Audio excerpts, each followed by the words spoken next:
Hey Facebook friends, Marianne here. I cannot wait to fill you in on some stuff that is going on. First of all, huge gratitude to those of you that have been reaching out to me and telling me that you're still thinking about me. With my mom, obviously it hurts. Obviously it's painful to not have her here. On the other hand, it's hard to explain unless you've had someone in your life that dealt with Alzheimer's or any kind of debilitating disease. There's also a peace. And people feel really bad about talking about that, but I'm going to. There's a peace that is found when the person that you've seen that seems to have been almost drowning slowly. That's kind of what it's like when someone has Alzheimer's, watching them mentally drown slowly, and you can't do anything about it. And it's kind of torturous for them. And I'm grateful that my mom left this world still knowing who she was and still knowing who I was. And there's a great deal of peace in that, as much as it is painful. Now, for those of you that have been asking other questions in regards to that, I cannot tell you anything. So to all Mom's extended family, I legally can tell you nada. So stop asking. I can't do anything for you right now. Obviously, all the realtors interested in her property, go to Jackie Wynn. So anyway, that's now said. Also want to let you all know some exciting things that are happening. This is a book that I've mentioned before, but it is on the Amazon bestseller list, and 12 countries. I cannot believe it. But what is super amazing is that Viola and Caroline Makaka, they are two absolutely incredible women. And Viola was recognized, and this is her. Isn't she gorgeous? Believe me, her mind is equally beautiful. They have asked all the writers, all the contributors, and everybody 100% agreed that all the profits are going to support the Sustainable Development Goals. Now, if you still don't know, why not? But if you still don't know what the Sustainable Development Goals are, they are the things that basically the top leading minds of all the countries that are members of the UN and the world came together and realized need to be met in order for our species, us Homo sapiens sapiens, to be able to survive into the future. That means having air that's at least the quality that we currently have, water that's at least the quality that we currently have, and all sorts of other things, including access to education, things. And there are things when we talk about water, a lot of people don't realize when we do all this development, if we don't have permeable concrete, then the rain doesn't get lifted back up to make new clouds, and you get basically more and more opportunities for drought. So that's just one example. But there are so many things that can add up to change your world and my world, our world, into being a much more habitable place, and not guarantee, but increase the opportunity for it to be a positive experience for the grandchildren of all the children that you see trick-or-treating this year. So anyway, that's how important the Sustainable Development Goals are. It literally means making sure this little blue ball circling around the sun that we call home, Earth, is habitable for generations to come. So while we get all up in arms about our politics or this war or that war, at the end of the day,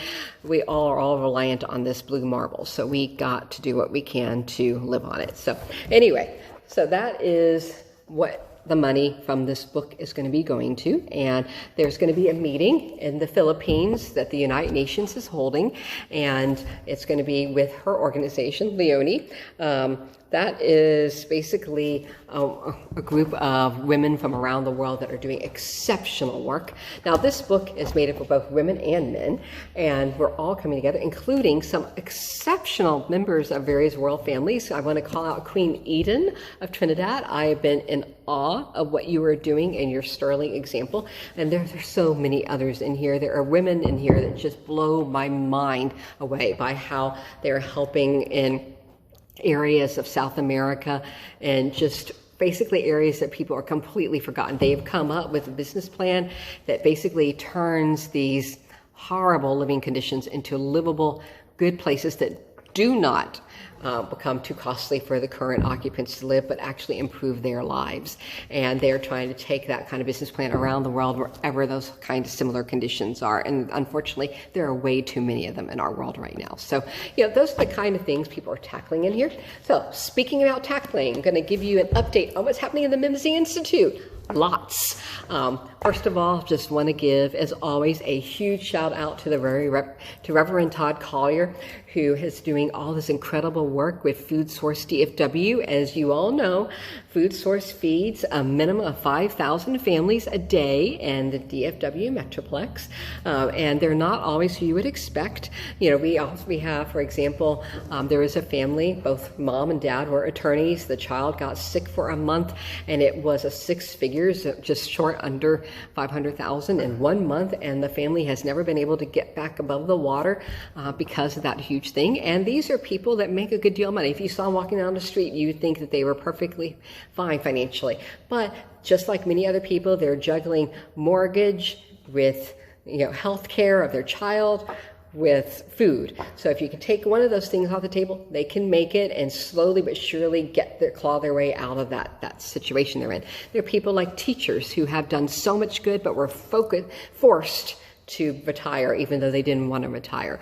Those are the kind of scenarios and the stories that you hear that Food Source ends up supporting in terms of helping people to continue to eat healthy and eat well. So please, as we start getting closer to these holiday months, please remember that Food Source DFW does not charge anything, zero, not a zip, not a penny, not a dime.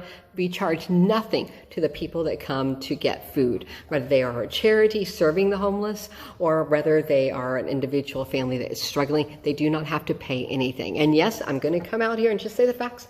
The North Texas Food Bank does charge. So if you are trying to make a donation of significant amount of food, or if you are someone that is struggling and you really are trying to keep your overhead low, but you have communities that you're serving in your neighborhood, Food Source is where you need to go. So anyway, please remember, as if you're trying to make a donation, we really need this, especially as we start getting into those cold months. So those hardest months are in February and March, but obviously fundraising months are in October and November. So please keep us in mind, please. It makes a difference. And not only have we been doing that, but we have saved, as of February, we had saved $55 million worth of food that would have gone into landfill and set into the bellies of hungry people. Let me say that again. We saved $55 million worth of food that would have gone to landfills, instead went to homeless shelters and food pantries and to families in need. So please, we've now supported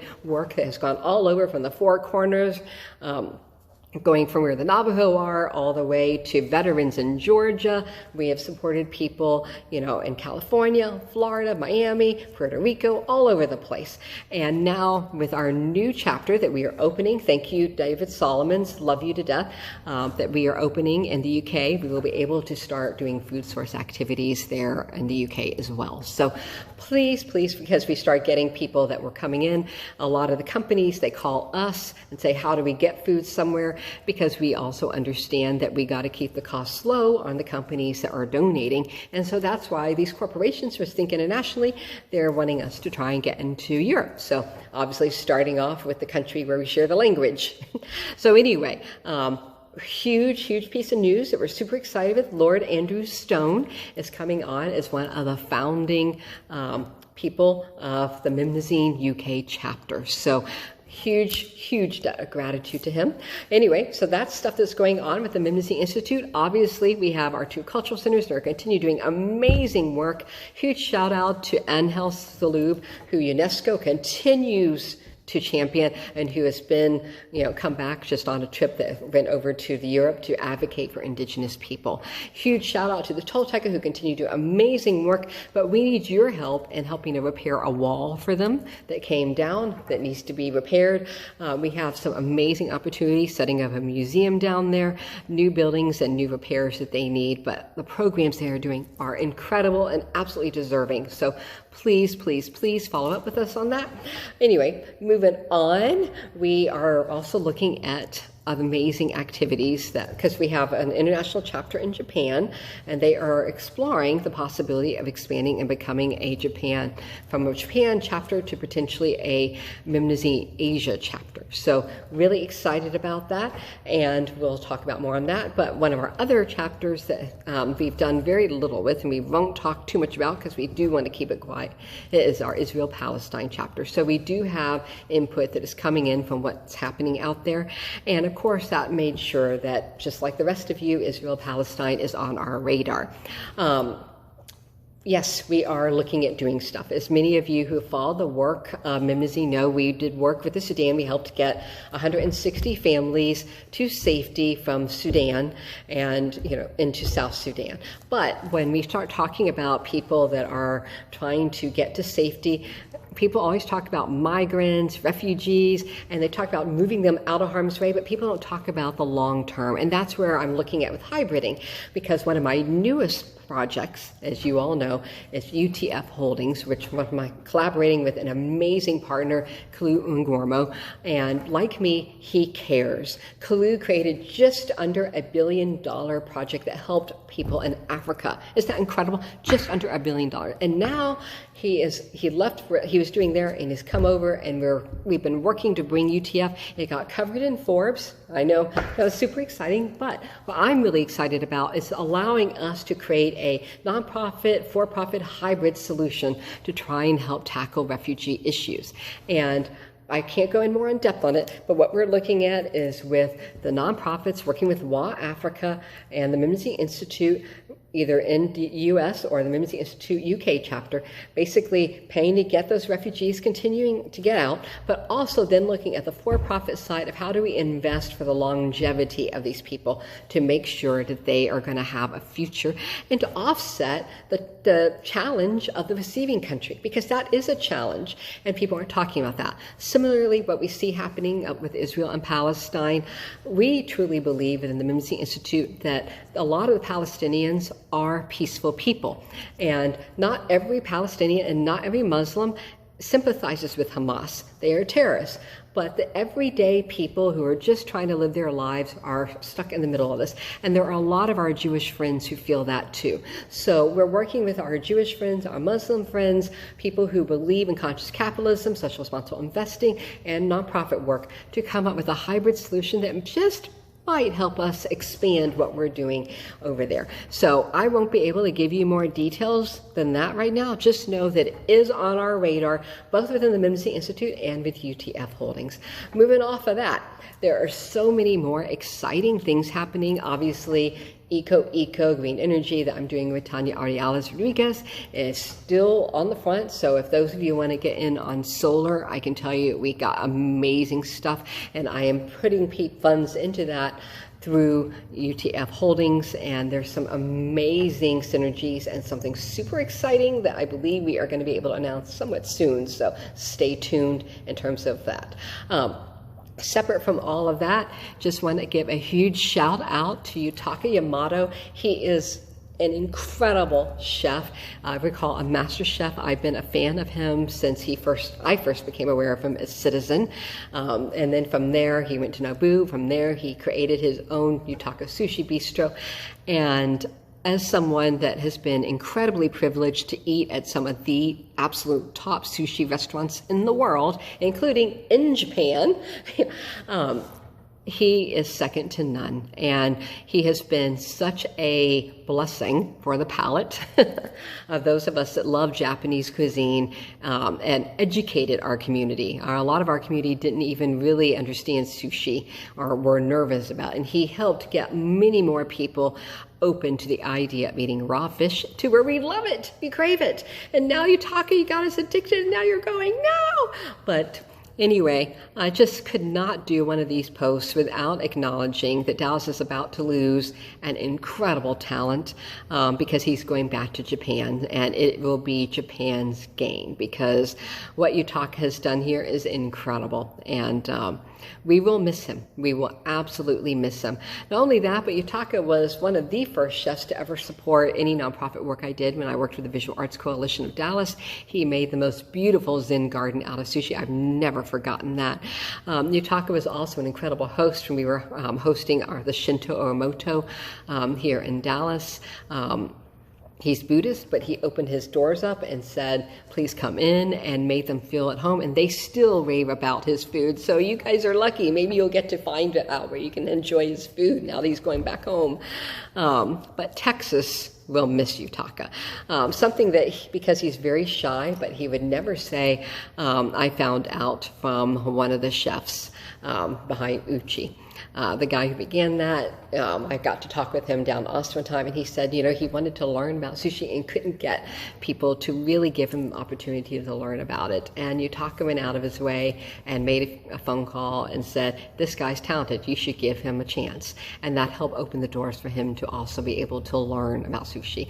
Yutaka did not brag about that. It was that chef that told me about that. So if you like uchi, you also have a little bit of Yutaka to thank. So anyway, I just wanted to share with you guys about someone that has just been a really good human being.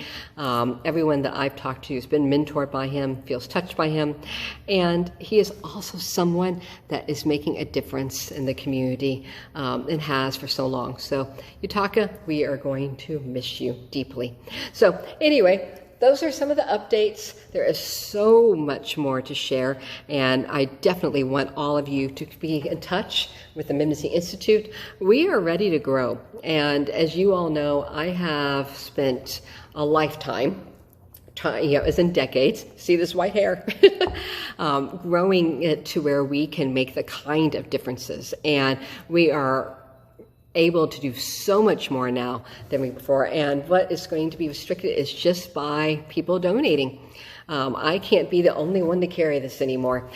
We can keep what we are, but we can do so much more, and we need to be able to do so much more because we have 2 campuses in Mexico. We have land donated behind City Hall for what we want to do here in Dallas. We've got a chapter in Japan that wants to go all the way to Asia. We got a chapter in the UK that wants to serve not only the UK, but basically the whole, the communities that, the UK, the United Kingdom, New Zealand, Africa, all these different areas that have a history associated with the UK. We have so many things that are going on, and they are making differences. And I don't always do the best job of bragging on my people, but they are my people because they're my tribe. They've had my back when no one else believed in it.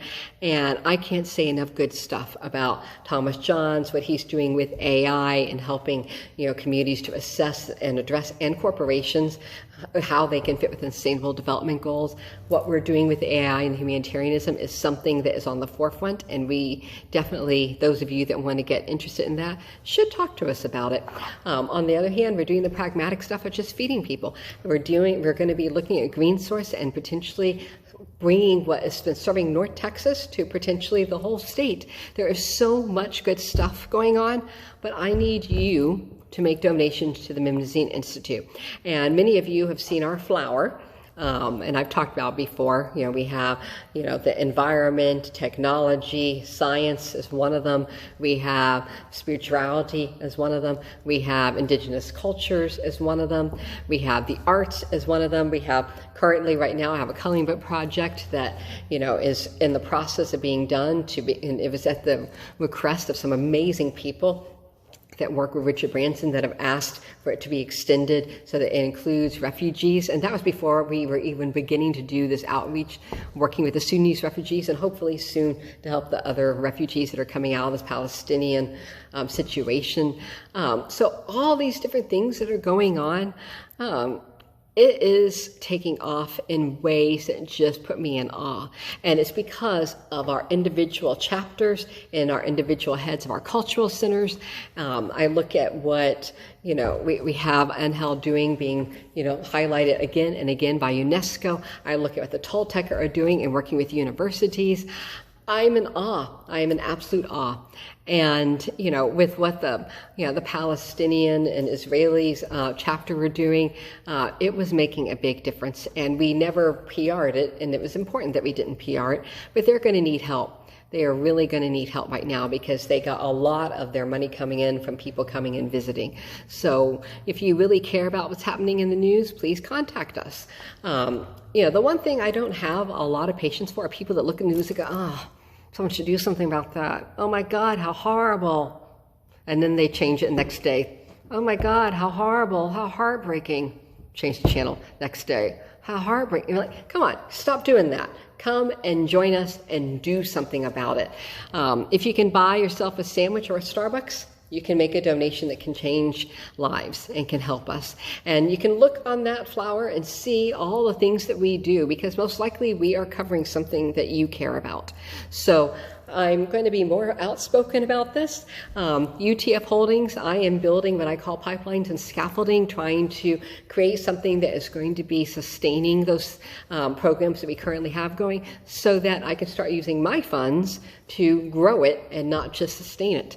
But I need more help, and I need you all to come in. So we're going to be opening a membership soon, and that's going to start in the UK, but very soon we're going to bring that membership here to the US. And if you're a member, you can get some pretty awesome access to things. We're talking about meetings with incredible spiritual leaders, cultural experiences, food, meeting with people who are lords, baroness, meeting with people like Emmanuel Jal, who've lived incredible lives. And I mean, there's so much that we offer. And, you know, just our everyday team members are doing incredible things, have no relation to us, but are awesome. Look at what Amy Martin is doing with her new book and her work. She is an incredible contributor to the writing in Green Source. So, you know, which, as I mentioned before, we want to take across the state. So we're doing work on the international front, on the national front, and on the local front in your backyard. And just want to let you all know, that has never stopped. And maybe I don't speak enough about all this, but I hope that you guys have a little bit of peek at what we're doing.